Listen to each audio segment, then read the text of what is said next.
What is nanotechnology, and why should you care? Before we get too technical, try this. Pick up something that's close to you. Anything. It might be a glass, or a smartphone, or even a t-shirt. It doesn't really matter what. Now, think about what this thing does well. It could be holding water, or chasing Pokemon, or if you're thinking about that t-shirt, making you feel awesome. Then think about what it doesn't do so well, perhaps smashing when you drop it, or running out of power just when you need it. Or thinking about that t-shirt still, smelling of BO after you've worn it for a couple of days. It might not be obvious, but all of these things, the good stuff and the bad, depend on the individual atoms that make up the things around us, and importantly, how they're put together. It's a bit like a car working because of how all the individual bits are arranged.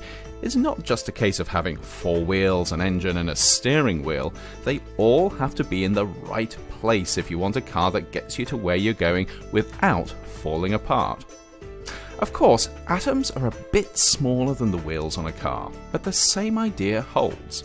How the different atoms in something are arranged can affect things like how strong or how weak it is, or if it conducts electricity, or if you can see through it, or even what it feels like. In fact, pretty much anything that the stuff around you does, it does because of how all the different atoms it's made of are put together.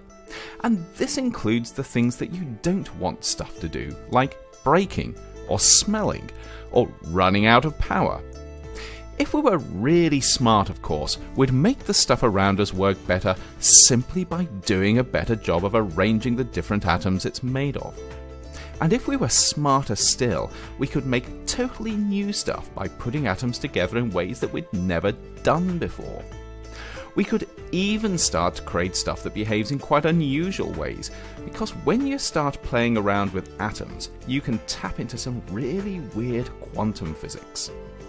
The trouble is, atoms are really small, more than 1,000,000 times smaller than the tip of your pinky finger, and that means they're not that easy to work with.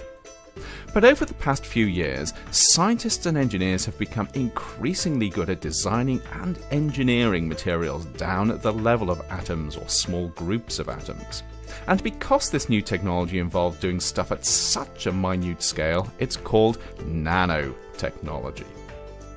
Using their new skills, nanotechnologists are beginning to do cool stuff like creating materials that are really good at turning sunlight into energy, or using nanoscopically small particles to deliver anti-cancer drugs, or even turning polluted water into drinkable water.